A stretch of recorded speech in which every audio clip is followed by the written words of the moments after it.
Assalamualaikum warahmatullahi wabarakatuh. Selamat malam, salam sejahtera untuk kita semua.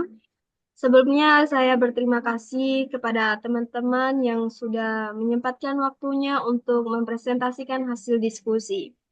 Pada presentasi ini tentu saja saya tidak sendiri. Ada saya Nur Meilianti sebagai moderator.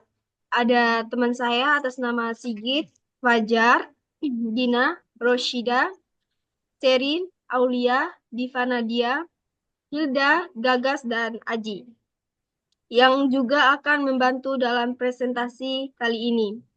Baik, tanpa mengulur waktu lama, kita mulai saja presentasi kita dengan judul Review Unsur EID 5. Dipersilakan untuk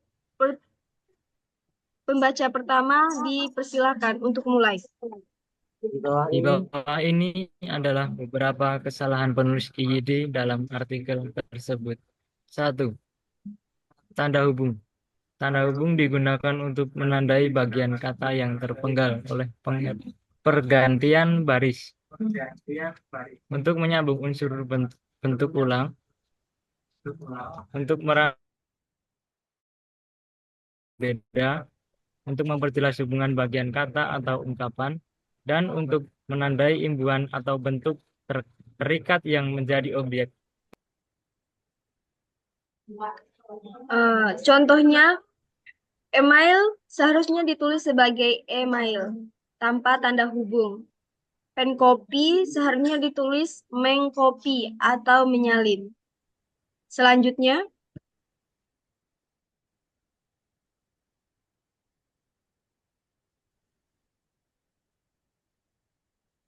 Selanjutnya, dua huruf kapital. Huruf kapital digunakan sebagai huruf pertama awal kalimat. Digunakan sebagai huruf pertama unsur nama orang, nama teori, hukum, dan rumus. Digunakan pada awal kalimat dalam petikan langsung. Digunakan dalam penulisan singkatan. Digunakan sebagai huruf pertama setiap kata termasuk unsur bentuk ulang utuh. Di dalam judul buku, karangan, artikel, dan makalah, serta nama media massa, kecuali kata tugas yang tidak terletak pada posisi awal, digunakan sebagai huruf pertama dalam hal tertentu yang berkaitan dengan nama agama, kitab suci, dan Tuhan, termasuk sebutan dan kata ganti Tuhan serta singkatan nama Tuhan.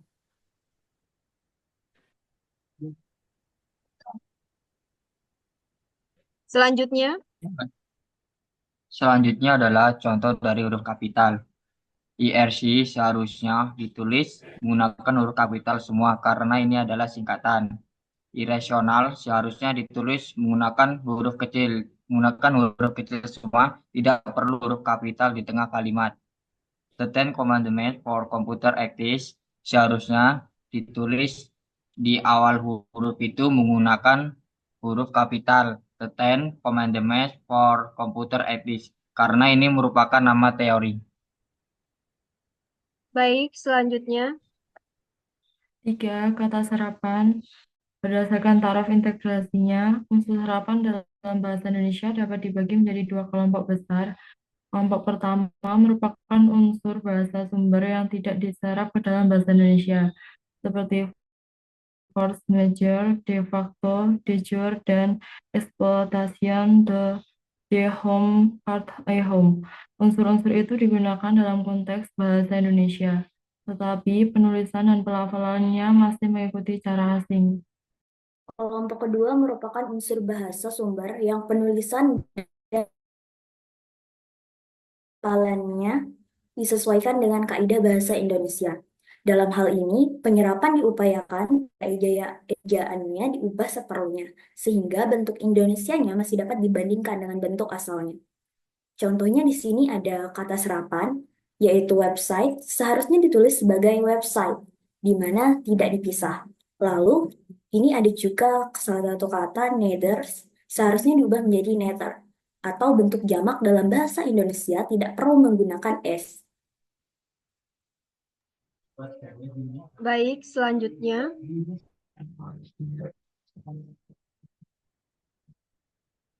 Tanda koma. Tanda koma digunakan di antara unsur-unsur dalam perincian berupa kata, frasa, atau bilangan. Tanda koma digunakan sebelum kata penghubung. Tanda koma digunakan dalam kalimat majemuk pertentangan. Digunakan untuk memisahkan anak kalimat yang mendahului induk kalimat. Tanda koma digunakan di belakang kata atau ungkapan penghubung antar kalimat.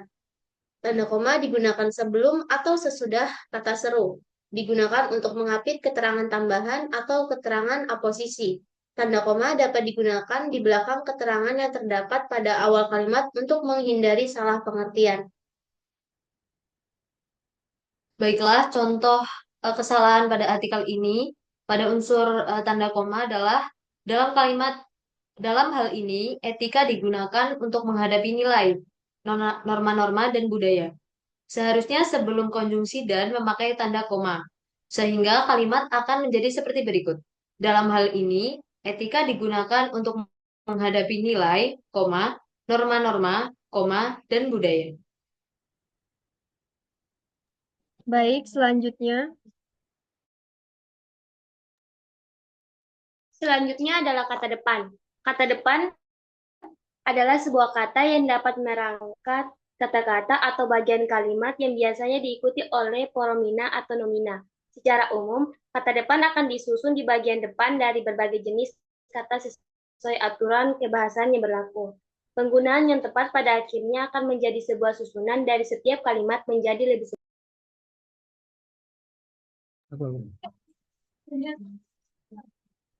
Kata depan seperti di, ke, dan dari ditulis terpisah dari kata yang mengikutinya. Faktor yang menyebabkan kesalahan penggunaan kata depan adalah adanya kemiripan penggunaan kata depan yang satu dengan yang lainnya. Contoh penggunaan kata depan terdapat pada kata di samping. Kata di samping seharusnya ditulis secara terpisah karena bukan termasuk kata kerja. Baik, selanjutnya. Kesimpulan, penggunaan bahasa yang baik dan benar dalam penulisan sangat penting untuk menyampaikan pesan secara efektif dan jelas. Kesalahan dalam penulisan IID seperti penggunaan tanda baca, huruf kapital, kata serapan, tanda koma, dan kata depan dapat mengurangi pemahaman pembaca terhadap isi tulisan. Dengan memperbaiki kesalahan-kesalahan ini, komunikasi tertulis dapat menjadi lebih efisien dan akurat. Memahami dan menerapkan kaidah IID dengan tepat tidak hanya membantu penulis, tetapi juga mempermudah pembaca dalam menangkap maksud dan tujuan dari sebuah tulisan.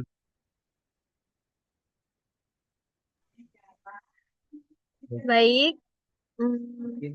Mungkin itu saja yang dapat kami sampaikan.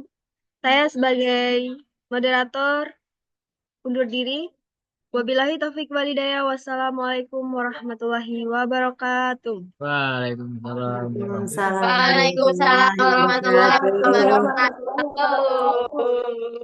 Keren. Yeay. Mandi, belum mandi. Ini kan? Tadi yang saya tadi.